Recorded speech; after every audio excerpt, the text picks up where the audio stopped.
사랑하는 성도 여러분, 복된 구정 설날입니다. 온 식구 마음을 아파요 하나님께 감사 예배를 드리겠습니다. 이 시간 하나님 앞에 묵상하면서 나아갑니다.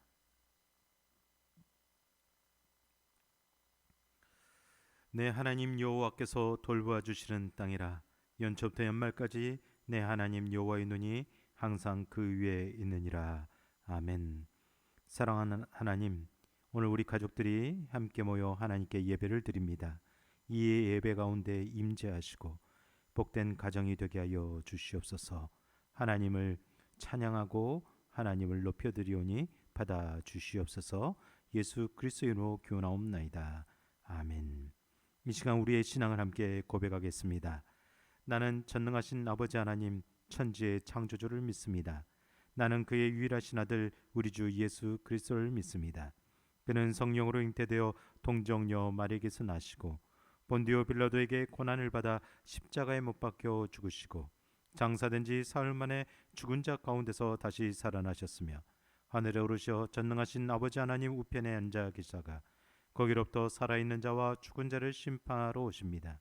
나는 성령을 믿으며 거룩한 공교회와 성도의 교제와 죄를 용서받는 것과 몸의 부활과 영생을 믿습니다.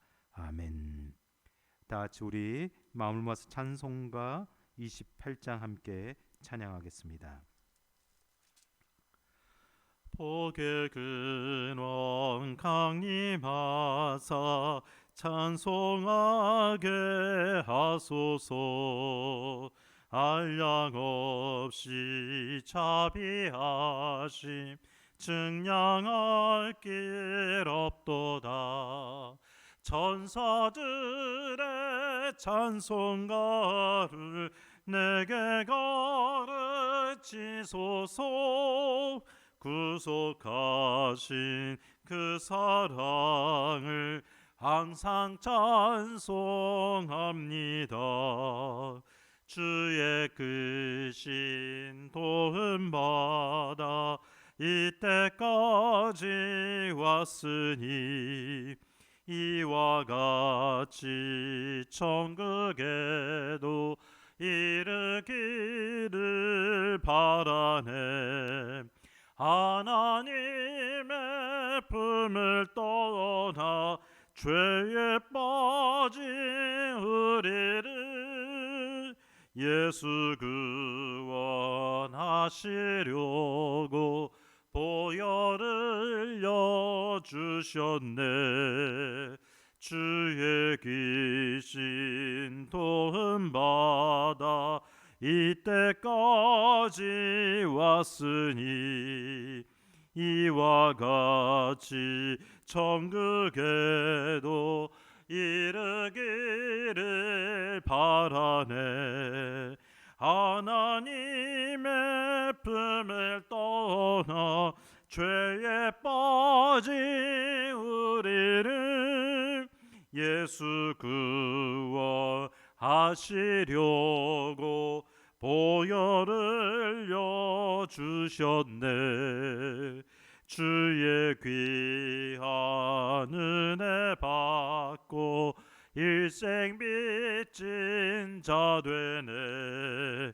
주의 은혜 사슬되사 나를 주께 매소서. 우리 마음은 연약하여 범죄하기 쉬우니 하나님이 받으시고 천국인을 지소서. 아멘.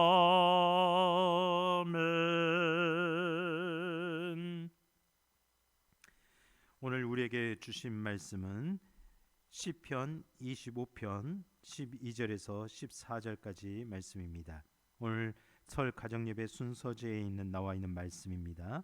시편 25편 12절에서 14절 우리 한 목소리로 함께 봉독하겠습니다. 여호와를 경외하는 자 누구냐? 그가 택할 길을 그에게 가르치시리로다. 그의 영혼은 평안히 살고 그의 자손은 땅을 상속하리로다. 여호와의 친밀하심이 그를 경외하는 자들에게 있으며 그의 언약을 그들에게 보이시리로다. 아멘. 오늘 이 본문에 따라 여호와를 경외하는 자가 받을 복에 대해서 말씀을 나누겠습니다. 우리 함께 우리의 기도의 제목이 있다면 여러분, 여호와 하나님을 경외하는 자를 축복하소서. 우리가 이렇게 기도하길 원합니다. 우리 가정과 우리의 자녀들과 우리 모두를 향한 동일한 기도의 제목이 되길 원합니다. 루돌프 오토라는 분은 거룩한 분의 한없는 능력에 대한 이런 의식은 모든 종교의 기본 요소라 부른다라고 정의했습니다. 거룩한 분의 한없는 능력에 대한 의식, 이것이 바로 여호와를 경외하는 의식이라고 말할 수 있습니다. 사랑하는 성도 여러분, 우리는 여호와를 경외하기 때문에 하나님께 오늘 예배를 드립니다.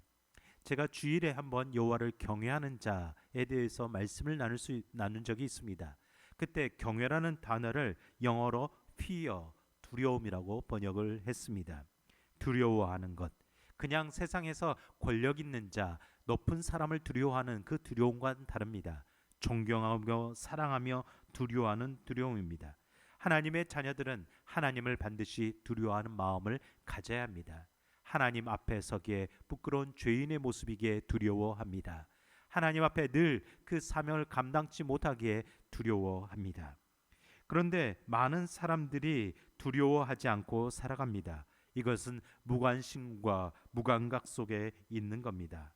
아무 것에도 관심이 없고 어떤 자극이 와도 감각이 없다면 그것은 큰 병이 됩니다. 우리의 영적인 병, 그 무감각과 무관심 속에 빠지지 않고 우리는 늘 여호와를 경외하는 자로 살아가야 될 줄 믿습니다. 여호와를 경외하는 자가 복이 있으리라. 오늘 하나님께서 설날을 맞이해서 우리와 우리 가정 가운데 주신 말씀인 줄 믿습니다. 그렇다면 여호와를 경외하는 자에게는 어떤 복이 있을까요? 오늘 12절 말씀에 보면 먼저 첫 번째, 인생의 나아갈 길을 인도하시는 복을 받는다라고 말씀합니다. 12절 말씀을 다시 한번 읽어보겠습니다. 여호와를 경외하는 자 누구냐? 그가 택할 길을 그에게 가르치시리로다. 하나님께서 자신을 경외하는 자의 길을 인도하신다는 뜻입니다.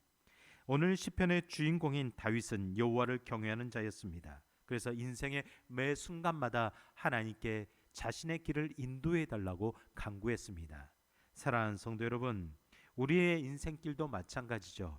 우리는 늘 인생의 갈림길을 마주하게 됩니다. 이쪽으로 가야 될지 저쪽으로 가야 될지 늘 선택의 순간을 맞이할 때마다 우리는 늘 쉽지가 않습니다. 어렵습니다. 때로는 그 선택의 순간이 두렵습니다. 누군가 나의 그 길을 선택해 주면 그냥 그 길만 따라가고 싶은 마음이 들 정도입니다. 그래서 많은 사람들이 우리가 선택 장애를 가졌다라고 농담처럼 말하기도 합니다. 부모들도 마찬가지죠. 자녀들의 미래를 잘 지도하기 위해서 선택을 합니다. 그런데 그 선택 때문에 마음 아파하고 힘들어하는 경험을 종종 하기도 합니다. 이처럼 우리의 인간은 우리의 온전한 선택을 할 수 없어 보입니다. 잘 선택하기가 쉽지 않습니다. 그 길을 선택하고 후회 없이 달려가야 될진데 그러기란 참으로 어렵습니다. 우리는 어떻게 인생의 길을 선택하고 걸어가야 할까요? 이사야 48장 17절에 말씀합니다. 너희의 구속자시오 이스라엘의 거룩한 이이신 여호와께서 이르시되 나는 내가 유익하도록 가르치고 너를 마땅히 행할 길로 인도하는데 하나님 여호와라. 우리는 우리 혼자 스스로 인생을 개척해 나가는 사람이 아닙니다. 우리는 하나님을 경외하는 사람, 하나님을 믿는 사람입니다. 하나님은 하나님을 경외하는 사람에게 나아갈 길을 가르치신다라고 분명히 말씀하셨습니다. 그 길이 우리에게 유익하도록 가르치신다. 우리의 방향을 지도해 주신다고 말씀하고 있습니다. 우리는 어떻게 이 세상을 살아가야 됩니까? 여호수아 1장 7절 말씀을 저는 참 좋아합니다. 오직 강하고 극히 담대하여 나의 종 모세가 내게 명령한 그 율법을 다 지켜 행하고 우로나 좌로나 치우치지 말라. 그리하면 어디로 가든지 형통하리니. 하나님이 가르쳐 주신 길, 그 길이 말씀 가운데 비추어 우리가 깨닫게 된다면 그것을 깨닫게 해달라고 기도하고 알게 된다면 우리는 그것을 고민하지 말고 선택해야 됩니다. 좌로나 우로나 치우치지 말고 바른 길로 걸어가야 합니다. 바로 그때 하나님께서 우리의 길을 지도하시고 인도하신다고 약속하셨습니다. 올 한 해 여러분의 선택이 어떤 선택을 해야 될지 그 순간이 올 때마다 선택의 기준은 하나님의 말씀이 되길 원합니다. 하나님을 경외하는 마음이 되길 원합니다. 하나님이 기뻐하시는 것이 무엇일까? 하나님이 원하시는 것이 무엇일까? 라는 질문과 기도 가운데 그 길을 선택했다면 고민하지 마시고 방황하지 마시고 그 길을 끝까지 걸어가는 저와 여러분이 되기를 간절히 축복합니다. 우리 가족 모두 하나님이 인도하시는 그 길 가운데 끝까지 잘 달려갈 수 있는 그런 믿음의 길을 걸을 수 있기를 간절히 원합니다. 두 번째 주시는 축복은 13절 말씀입니다. 그의 영혼은 평안히 살고 그의 자손은 땅을 상속하리로다. 하나님이 주시는 영혼 복은 평안의 복이죠. 하나님이 주시는 그 축복, 우리는 그 평안함을 누리길 원하지만 죄를 범한 영혼들에게는 평안함을 누릴 수가 없는 겁니다. 죄인은 늘 도망가도 늘 걱정하죠. 언제 붙잡힐까 늘 걱정하면서 살아갑니다. 끊임없이 갈등하며 번뇌하며 고통과 불안 속에 살아갈 수밖에 없는 것이 죄인의 모습입니다. 하나님께서 우리를 죄인 가운데 구원하여 주신 이유가 무엇입니까? 우리를 의롭다 하신 이유는 우리가 평안히 살도록 하기 위함입니다. 평안히 사는다. 그것은 어떤 것일까요? 성 어거스틴은 이렇게 말했습니다. 여호와의 품에 안길 때 비로소 참된 영혼의 평안을 누리게 된다. 여러분, 이 사실을 믿으시길 바랍니다. 우리가 참된 평안을 얻는 것, 세상에서 얻는 평안보다도 예수 그리스도의 품에 있을 때 참된 평안을 누리길 수 있습니다. 어느 부인이 빌리 선데이 목사님을 찾아와 이렇게 상담했습니다. 저는 분을 참지 못하고 화를 내는 것이 부족합니다. 그것이 저의 연약함입니다. 그러자 선데이 목사님이 이렇게 말했다고 합니다. 자매님, 화는 오래가지 않지만 당신의 성냄으로 누군가의 마음에 남겨진 상처는 오랫동안 지속된다는 사실을 기억해야 됩니다. 여러분, 신앙과 평안은 정비례하지만 신앙과 두려움은 반비례합니다. 하나님을 경외할 때 우리가 우리의 성품을 하나님과 함께 하나님을 닮아갈 때 우리는 더 평안할 수 있습니다. 그러나 그것을 잃어버리면 우리의 인간적인 혈기, 우리의 죄악을 뗀 성품을 우리가 버리지 못한다면 우리는 늘 불안과 초조함 속에 살아갈 수밖에 없습니다. 우리의 연약한 성품을 이기게 할 수 있는 방법은 무엇일까요? 그것은 여호와를 경외하고 하나님을 두려워하는 마음밖에 없습니다. 내가 말하는 것과 내가 행하는 것을 모두 다 알고 계신다. 하나님이 보고 계신다. 하나님이 알고 계신다는 마음을 가지고 있다면 우리는 우리의 옛 성품대로 우리의 분냄대로 화냄대로 함부로 할 수가 없기 때문입니다. 여호와를 경외하는 사람만이 평안을 얻게 되는 겁니다. 사랑하는 성도 여러분, 그래서 예수님이 우리에게 말씀하셨죠. 평안을 너희에게 끼치노니 곧 나의 평안을 너희에게 주노라. 내가 너희에게 주는 것은 세상이 주는 것과 같지 아니하리라. 너희는 마음에 근심하지도 말고 두려워하지도 말라. 우리는 늘 세상 가운데 두려워하는 존재로 살아갑니다. 평안을 얻지 못하죠. 세상이 주는 평안, 금방 신기루처럼 사라지는 평안인데 예수님은 그와 같은 평안이 아니라 영원한 평안을 주시겠다고 약속하셨습니다. 이 땅에서뿐만 아니라 하나님 나라, 그 영원한 나라에서도 얻는 평안을 우리에게 약속해 주셨습니다. 그 평안을 얻으시길 바랍니다. 그 평안을 품고 여러분의 마음을 다스리며 기쁨으로 살아갈 수 있기를 간절히 축복합니다. 여러분이 평안할 때 여러분의 가족이 평안합니다. 여러분이 평안할 때 여러분과 함께하는 사람이 진짜 평안을 함께 누릴 수 있습니다. 여러분이 먼저 평안하시고 그 평안을 여러분 주변에 있는 사람들에게 전하는 복된 삶이 되시기를 간절히 축복합니다. 세 번째, 여호와를 경외하는 자에게 주시는 축복, 하나님이 함께 하시는 복을 누립니다. 14절 말씀 함께 읽겠습니다. 여호와의 친밀하심이 그를 경외하는 자들에게 있으며 그의 언약을 그들에게 보이시리로다. 우리는 언약 백성이죠. 변하지 않는 언약을 믿고 살아가는 존재입니다. 그러므로 우리는 하나님을 경외하는 자들에게 주시는 그 언약의 축복, 그 언약의 축복을 평생 누리고 살아가는 존재임을 알아야 됩니다. 하나님을 경외하며 살았던 도옙트스키는 말했습니다. 하나님이 계시지 않는다면 모든 것이 허용된다. 이 말은 하나님이 계시기 때문에 인간이 그 모든 악함을 다 할 수 없다라는 뜻입니다.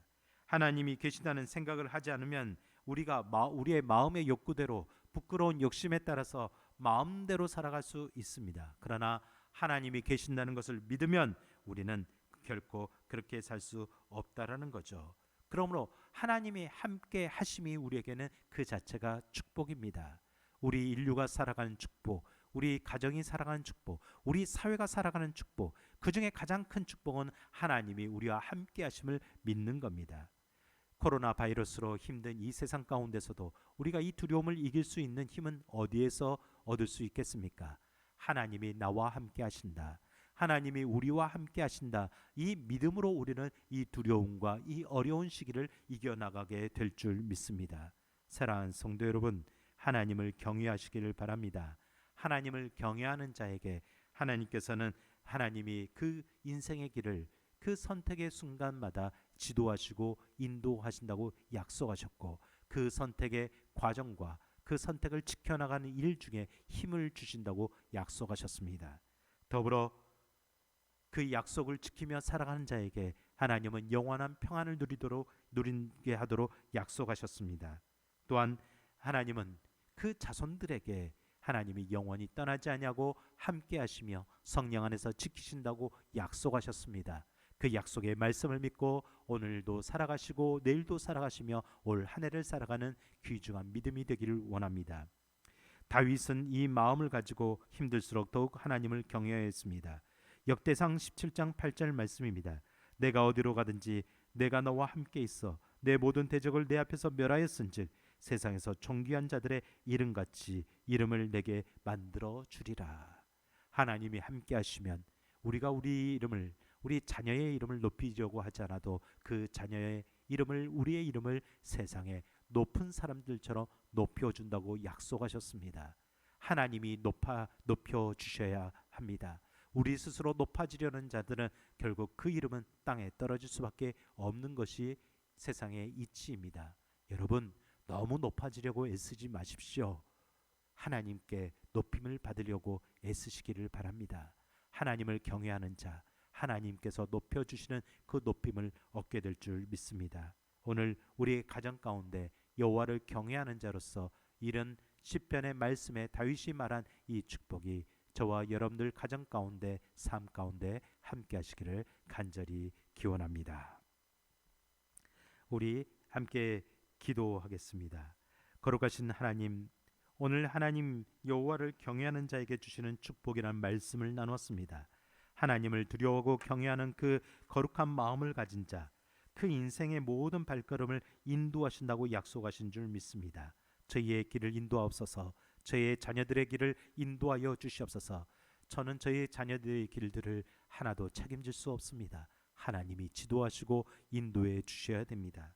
하나님, 저희 가정과 저희 자손들의 모든 심령들을 지키시사 평안함으로 인도하여 주시옵소서. 세상이 줄 수 없는 거룩한 평안으로, 천국의 평안으로 인도하여 주시옵소서. 영원한 평안을 품고 세상의 두려움을 이겨나가게 하여 주시옵소서. 하나님, 우리 자녀들 세상에서 살아갈 때 함께 하시는 축복을 누리게 하옵소서. 하나님이 그들의 이름을 높이셔서 세상에서 빛난 이름이 되게 하시되 세상의 선한 일, 선한 역할을 감당할 수 있도록 축복하여 주시옵소서. 영원히 함께 하신다는 하나님의 언약의 말씀, 임마누엘 되신 하나님께서 저희 가정과 저희 자손들 가운데 함께하여 주시옵소서. 예수 그리스도로 축복하며 간절히 기도드리옵나이다. 아멘. 우리 찬송가 384장 나의 갈 길 다가도록 예수 인도하시니, 우리 함께 찬송 부르면서 명절 예배 마치도록 하겠습니다. 찬송가 384장 나의 갈 길 다가도록 예수 인도하시니 내 주 안에 있는 긍휼 어찌 심하리요. 믿음으로 사는 자는 하늘 위로 받겠네.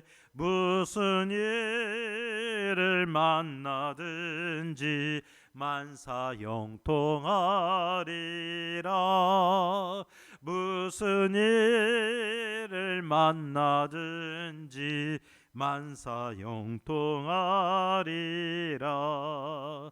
나의 갈 길 다가도록 예수 인도하시니 어려운 일 당할 때도 족하는 내 주시네. 나는 심히 고단하고 영혼 매우 가라나 나의 앞에 반석에서 샘물 나게 하시네. 나의 앞에 반석에서 샘물 나게 하시네. 나의 갈 길 다가도록 예수 인도하시니 그의 사랑 어찌 큰지 말로 할 수 없도다. 성령 감화 받은 영혼 하늘 날아갈 때에 영영 부를 나의 찬송 예수 인도하셨네. 영영 부를 나의 찬송 예수 인도하셨네.